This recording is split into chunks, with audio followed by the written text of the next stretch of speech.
Hey guys, today I'm going to do a quick walkthrough, as quick as I can, of this Milwaukee packout tech bag. Oh man, I've been using it for about 2 weeks and I like it so far. It's got some kind of quirks, it's got some, I'd say some pros and some cons with them. Right off the bat, I'm going to say, I think the thing that you may have heard in the negative about this is that things get trapped on the bottom of it because of how tall it is. So I'll just talk about how I've dealt with that a little bit. But first I'm going to just start on the front here. As you can see, there's a bunch of loops, and you can use those loops to store long skinny things like Sharpies and pencils, and that's basically what I'm doing here. I got these goofy leather loops that actually came off of an Occidental leather suspender rig that I'm actually using to just hook this thing on the front. I don't have room for it on the inside, so it's staying right here. But yeah, so you know, I got some data scissors and some pencils, some Sharpies, got a couple slots for extras. But what I'm doing is the cord from this, instead of having it just flopping as I travel out and about, I got it tucked into this compartment, which I'll start with. It's basically,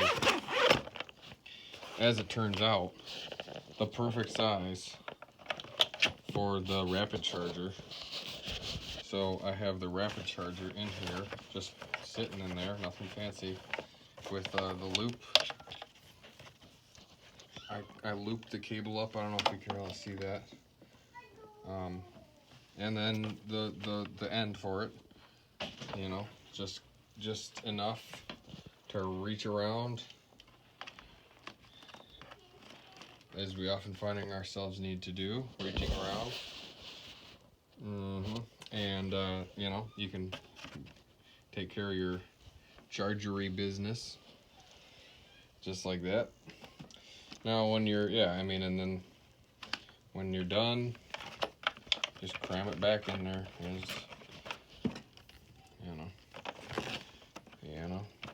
I just stick her right back up in there with one hand, because I'm trying to show you what I'm doing with the other hand. So that's kind of a mobile. I don't know, this is kind of goofy. I haven't really road tested this yet. Anyway, what do I say about this? I snagged this little cool loop off a Veto bag. You know, I'm doing inside this front pocket. It's very narrow. Perfect, I've found, for loosey-goosey Sawzall blades. Which, the funny thing is, I don't even have a Sawzall inside this bag. But I may revise this, you know, but, you know, I like them. I like them in there. It's a good spot for now. We'll go up in the front. Inside here, we got some Romex Strippers. I'm a Sparky, by the way. That's Romex Strippers there. That's some tiny wire strippers. Go down to the real small, technically low voltage territory there, which I don't know how prejudiced you are against the low voltage guys out there, but you know, I think it's best to be prepared and inclusive with how we treat them. Here's some big dog cable cutters. You know, you probably know what those are for. Cutting big stuff. These are pretty sweet. Pecks Pliers wrench. Made in Deutschland. These are awesome. They're like, it's basically like an adjustable wrench in the giant variety, but in like a channel lock format. There's nothing that stands a chance against the gnarly jaws of these beasts. Anyway, they're sweet. I got some linemen's, your old dogs, you know, and these little homies, pretty cool. I do like these for stubborn KOs in metal boxes. You know, they're basically like a mini linesman, really. I just got them a couple weeks ago, so they're still all shiny and pretty. And then here we got a Ratcheting Crimper. I kind of think Klein might have just stole this, rebranded it off of that other cheap one on Amazon, but hey, whatever. I like to actually crimp the ring terminals on my ground wires and stuff. Some magnetic nut driver tips, the old Hobo Freight special pack there. And here's another Hobo Freight special pack of impact driver bits. Bunch of SDS, not Hobo Freight, 1/2 inch, 3/8 mon, you know, 1/4 inch, 3/16 for your Capicons, you know, Klein Reamer, 2 Klein combination type screwdrivers. One's I believe a number 1 and one's a number 2, supposedly. That's what it says on the handle there, but I can't tell the difference between these. I really can't. But they're, I don't know, if you've never used them for like conduit fittings, they're probably the best gripping thing to like set screw couplings and set screw connectors for like 1/2 inch, 3/4, 1 inch. They're probably the best for that. I even like them better than a Robertson, because it's basically like a Robertson, but also with a slot on it. So for those set screw couplings, man, there's nothing less stabby in the arm or the hand. You know what I'm talking about. You go to tighten one of them things with a flat head and just stab yourself. Anyway, this is Wera. It's a German Wera ratcheting multi. You press that little button and it pops out and you got your little multi in there. Pretty handy ratcheting multi. Classy little set, really. And there's, I can't really, I'm not going to be able to truly give you the satisfaction that this gives to me.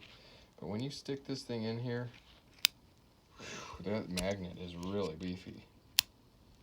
It just, and the machining on this bit and the machining inside of that focus, I don't know, it's just so satisfying. The way that magnet sucks that thing in there. It's positive, that's for sure. Anyway, so that's a nice ratcheting multi.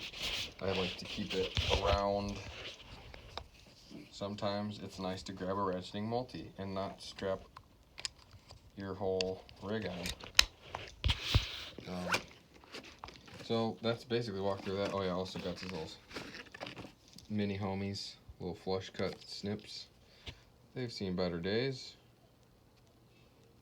but hey, you know, they work for what you need, which is usually just zip ties. Not trying to make yourself bleed on zip ties. I have these extra pockets here, which I'm not actually using. Well, what are you gonna do? I don't know. I feel like it wouldn't close right now if I put anything in there. So, you gotta watch out for these little loops. See this little loop here? When you're zipping her up.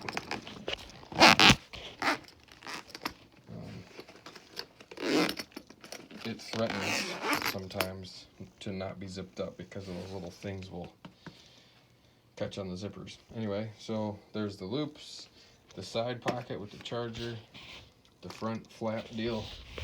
I gotta say, this is kind of a bummer. This pocket is kind of no man's land. It you can't really put a whole lot in there. I usually put gloves in there, and the reason why is gonna be hard to do with one hand, but you see, I got this whole thing sitting on top of the regular, you know, rolling toolbox or whatever. And the way that the pattern on the bottom of this tech bag is, this thing clips in kind of like this. Hopefully you can see that. And, well, because of that, that pocket back there doesn't really, see, I got not a whole lot in there. It clipped real easy just now. But the issue is, if you don't have it empty, and you try to put something big in there, you'll never get it clipped in. So that pocket's kind of a bummer, but I find it works great for gloves. So you got this strap, which once you really start filling this thing up, this becomes kind of necessary, I say. I mean, you could carry it around just with this, but it's kind of an awkward size, really, because it's so deep to just carry it like that. When you start to really load this thing up, it gets pretty heavy.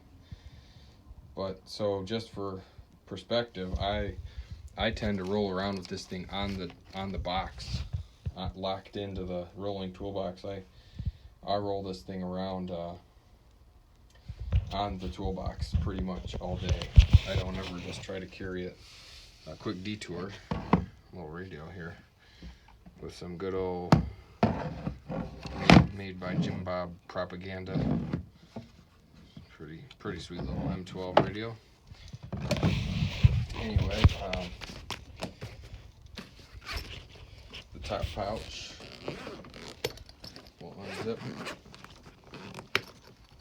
and so I know it looks like kind of a mess, but it's pretty awesome.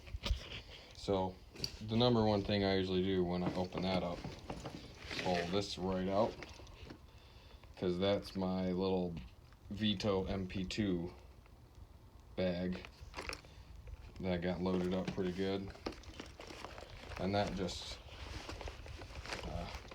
slides right into ye old pants pocket. I don't actually ever work in these pants, so it's not sliding as easy as it normally does, but real quick, I do the Klein Journeyman dikes, the Klein multi needle nose stripper guys. Like I said, that multi-tool I had in there, the multi-use pliers, and these are battling for this spot in my all-day bag. Some Pecks Cobras are already getting a little battle worn, but these things are amazing. A PB Swiss heavy duty number 2. Nice guy. A long 5/16 magnetic Klein with the hillbilly insulation, and then a long, what is it? I think they call it a 5/16 blade. It's pretty beefy, heavy duty Klein. Kind of fringes on beater flathead, as you can see. It's kind of half beater, half functional. And then another Klein insulated long shaft number 2 Phillips, and then a little razor Milwaukee. I kind of like this. It's more awkward to store and carry around because it's bigger, but I just like how it's like a big beefy girthy thing to hold in your hand. I like this format of a razor more than them tiny little fastbacks. Anyway, that's just my preference. It kind of slides in there. The cool thing about this Veto bag, I gotta say, is this didn't fit at first, but now it's kind of loosening up and it fits in there. Tick tester, the good one. Pen, pencil, yada yada. The popular 5/16. I'm sorry. What I mean to say is, this is just a commonly used thing. I store it in here. I'm calling it popular. It's an impact, 5/16 magnetic drive, an Apex 1/4 inch Apex, stick whatever you want on there. Business end, the little multi 4-in-1 spinning multi homeschooled homie. Spin it around. and some baby cobras living over there. So that's a pretty beefy loadout. I didn't really plan to do the whole walkthrough on that, but it'll factor into the rest of kind of what I'm got going on in here. But I store that whole thing right in that spot that I pulled it out of. So that's just for me the way that I work. That works great. I roll up, I open the top, and I pull that thing out. It goes on, and then I kind of just supplement what's in that loadout, really, like per task, kind of with what's basically all stored in here. So we'll just start going through that. As you can see, this thing is really deep, man. It's a deep bag, and for perspective, like here's an 8-inch Wera. Like these are all 8-inch insulated. Like that's a long screwdriver. That's an 8-inch shaft on there, you know. So I like them long. What can I say? I just, especially for these working in live panels, I don't like my hands all up in there. I like to be far away. And 1000-volt insulated, I'm probably not gonna ever really need to mess around with those kind of voltages because I'm a USA guy and I typically only work up to 480 volts, but whatever. So I got 3 of these 8-inch insulated, a number 2 Phillips, the 6.5 slotted. They got the crazy laser etching on them. Probably not gonna be able to see that. And the number 2 square. These kind of 3 I really only pull out when I'm working in panels that are live. I got these 2. Here's number 2 Phillips from really, I think, my favorite tools, which are PB Swiss, made in Switzerland. Beautiful. The grips, probably the only grip that I like, possibly more than a Klein grip. To me, I call them Swiss Kleins. But anyway, these things are, I just love them.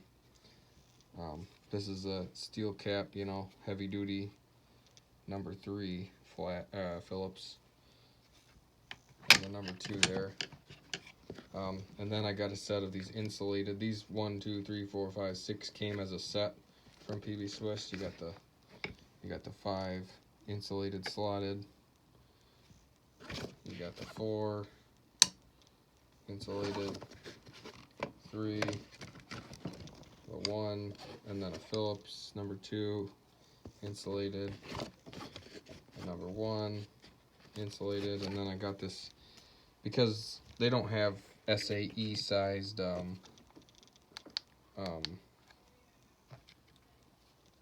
nut drivers, PB Swiss. I ended up getting a metric, so this is a metric number 8 nut driver. Can't get the focus nice because of that light. Anyway, it's not magnetic, so it's not going in my bag yet, but if I can figure out how to make this thing magnetic, which I kind of tried with the tape, it kind of works. One thing I'm very surprised is that nowhere on the internet can I find a long shaft insulated 5/16 magnetic nut driver. And I keep telling everybody, if you can find me one, I will buy it for you.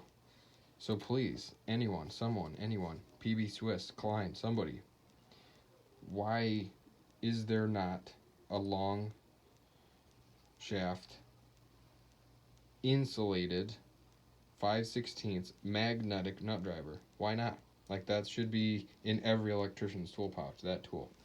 So anyway, I'm trying to turn this into a magnetic insulated 5/16. That's a hobby. One day I will do that. It'd be really amazing if somebody would just make one, though. You can't buy them anywhere. And then 2 of these long PB Swiss long slotted small guys, kind of like special tweakers, if you will, special long tweakers. That's how I use them. And then moving inside, we got power tools.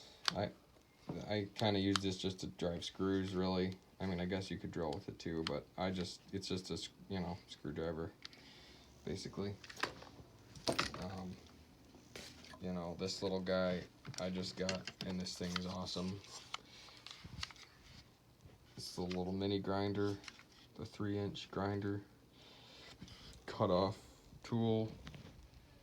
This thing's beast. I just cut in probably 200 plugs into tin and fiberboard, put a carbide wheel on there. You cut right through composite fiberboard real good. I cut a bunch of plugs into that. This guy is an awesome little 12 volt SDS. You know, I have a bigger one, but this bag I've kind of set up like, you know, mini little stuff, really. It rolls around on a bottom box. The bottom box has 18 volt bigger versions of everything in here, so it may be redundant, but it sure is nice for me. I usually just open this bag up and I have everything I need right in here. Whether we're talking about service calls or even working on bigger job sites, you know, this is working for kind of a flexible loadout for me right now, as I'm in between kind of big projects right now, just jumping from little job to job. So here's the new 12 volt bandsaw. This thing's real sweet. I have a bandsaw, an SDS, a mini grinder, and a drill inside this bag. So I'm saying how deep it is. It's kind of a pro and a con. So I'd say one of the pros of the deepness factor is if you're storing long things in there, you can store long freaking things in there. You really can. I fit a lot of stuff deep in there, but the problem is, like you probably heard in other reviews, if you have little stuff in there, stacked in there, like I do over here, it becomes almost impossible to get access to it. So you really have to kind of plan out how you could make this work for you. This is an example kind of how I've got it working, you know. I have a couple things down here. The batteries just kind of floating, and I'm in and out with the batteries to use a plethora of 12 volt tools, you know, as necessary. And then, so basically down here, some batteries, a bit index or whatever you call it, some metal drill bits, a little laser. I love having this thing on me because I use it for eyeball. Whenever I feel like it's too early and my eyeball's not working, I use this. You know, that's the best thing for running pipe I've ever done, is get this little homie. Like, it was cheap, like $50, $60 or something. But yeah, you know, it's not gonna hurt your eyes, the viewer, but check that out. Nothing like a laser beam. Anyway, that thing's sweet for running pipe. I hate tape measures, but I kind of have to have one. I hate them. They're bulky, they're awkward, they're always getting rusty and breaking and not working. And I hate tape measures. I wish there was something to replace tape measures. I know it sounds ridiculous to say that. Okay. I got this sweet little ratchet set in here, which this thing is awesome. I don't know if you guys are familiar with these, but these things are so useful. You pull this little green deal here, and you can swivel the head to these different positions. And so what that ends up meaning is, if you put this goofy little guy on there, I'm gonna do this with one hand. You push the button on the back, it clips on, right? You got a little traditional ratchet. You spin the thing up to, I don't know, 0 degrees, I guess you call it. And now it's basically, you can stick a drill bit in there, or a bit of any kind, like a number 2, dos, 2, sticker in there. And now it's basically a ratcheting screwdriver that you can, you know, pretty sweet. So that is kind of like extra support when you got to do something weird. And then, you know, I got sockets here too, so this is a pretty beastly set of gear I got all crammed in here. And most of the time I really don't need most of it. But and it's not terribly heavy, but I definitely, like I said earlier, I don't want to carry this whole thing around on my back all day. The only way this setup works for me right now is on top of a rolling toolbox, rolling around. Set of Wera SAE Allen wrenches, you know, torquing your panel lugs, or I use these, you know, also to change the blade of the mini grinder. Instead of carrying their Allen key around and losing it, I just have a set of Allens, and that works for me. Sometimes you need an Allen key. They're kind of heavy, but I like having them. You know, you always gotta have, I don't know if you do a lot of fire alarm. I use these for the tamper switches. I don't remember what one. I think it's really just one of them, but to get into the tamper switches, you got to use a fancy tip. Every once in a while, you'll end up needing one of these for a fancy, made in a fancy part of China light fixture or something. Who knows? I don't know. Missing some tips, whatever. I'll replace it one of these days.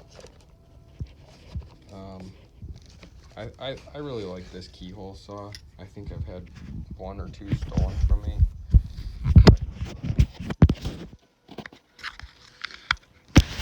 It folds out and you can just put sawzall blades on it. So I have a fine, you know, high TPI metal blade on there, which it's not the best for drywall, but whatever, it works. You just get wood blades and stick them on there, and it's basically like a regular keyhole saw.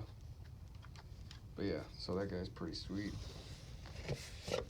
I also like how it's a lot easier to store. The thing I hate about keyhole saws, and I think that brings me to like what the purpose of this pocket is.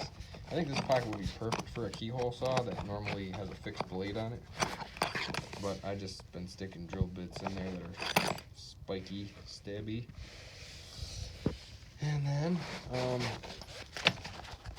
I got this guy in there, an insulated torque screwdriver. You know, you can hit it the right way the first time. You can actually set the torque of your screws with that home doggy. She's pretty good.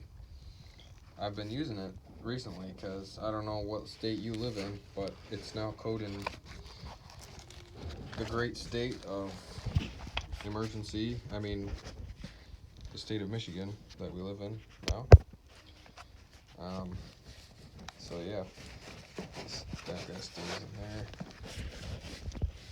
Yeah, and then you just pack this. I don't know. I'll try to put it back right now on camera, although I suspect it may be a little awkward looking. But just so you have an idea, I've kind of figured out how to get all this smushed in here. Oh yeah, a couple more pockets before I pack it out. There's this flap, and this stores, I have my meter in there. I actually carry a code book around with me because I'm trying to be that guy and actually practice referencing everything in the book that I do. Got this crazy homey level. This is a checkpoint is the company. It's really sweet. You magnet it onto the pipe, and then you bend your pipe until it goes to that level. It's real sweet. Great for pipe work. And you can also use it for a lot of other crazy stuff. Like what I found is real sweet is sticking it on a panel cover, and then all your panel screws can just stick right to these high power neodymium magnets on it. It's a beast. Pretty sweet. It's actually really handy for other purposes as well. Another level and a file. So that's kind of cool to have that pocket there.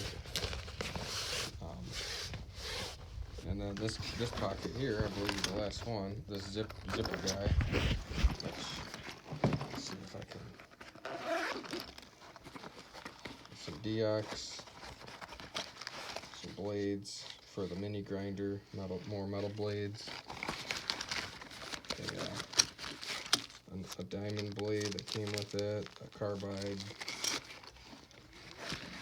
some earplugs,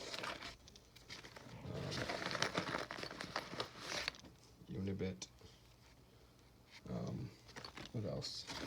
Oh yeah, and some backup biodynamic chapstick, because biodynamic is the only way to farm and buy things, because literally everything else is for profit. Actually, that's not really 100% true, but support biodynamic if you can. Anyway, so we'll try to put this stuff back in here now. So the bandsaw, I gotta put the meter back.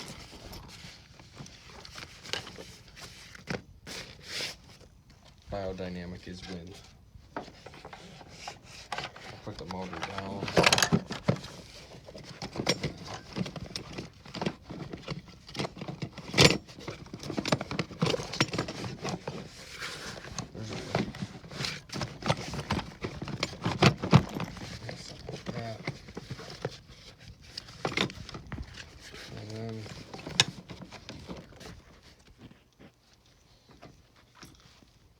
SDS slides in the side. The grinder lives in here somewhere, like that.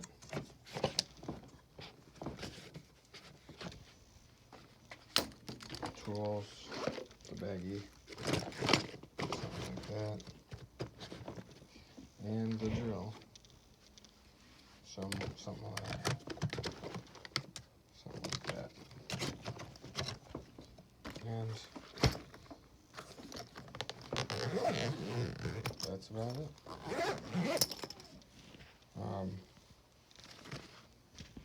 I like this bag a lot. I think, in summary, one thing to say is this pocket is you're kind of limited on what you can do with it, because if you load it up, you can't clip it in to any packout, which to me, this thing is a little too heavy to be carrying around by itself once you load it up, unless you do long, large things that don't weigh 100 pounds, which I think I've got it loaded pretty good. I think it's pretty good. So one of the real strengths to me is, the weakness is that you bury things down in there. Like if I want to get a battery right now, I can't. I mean, if you take this out, I can get one there. If I just want to get a tape measure out of here, I can't. But as I told you before, I hate tape measures, and that's actually the reason why I carry this little dude around in my pocket with me all the time. Because most of the day, this thing actually does what I need it to do. And it's only when I'm getting into bigger, more serious projects that I have to get out my 25 footer, which is in there. So I don't know. I know this sounds ridiculous to maybe some of you guys, but I use this thing all the dang time. I bought backups of these because I love them so much. Anyway, so the con is your stuff is buried down in there, but the pro to me is that extra space allows you to have super long shaft, 8-inch long screwdrivers stored efficiently, like upright. So, you know, I think if you're the kind of guy who has long screwdrivers, I kind of think this is a good option, because I don't even know what Veto products really can help you store these super long screwdrivers, you know what I mean? But I just like to be further away from what I'm working on most of the time. Yeah, every once in a while you need to get in there close. I get it. You know, but anyway, so to me that's kind of the big thing about this bag is can you make that deep, easy to lose things inside work for you? And so far I'm pretty happy with it. Anyway, if you got any questions, let me know. This is the Milwaukee Packout Tech Bag. Alright, thanks for watching.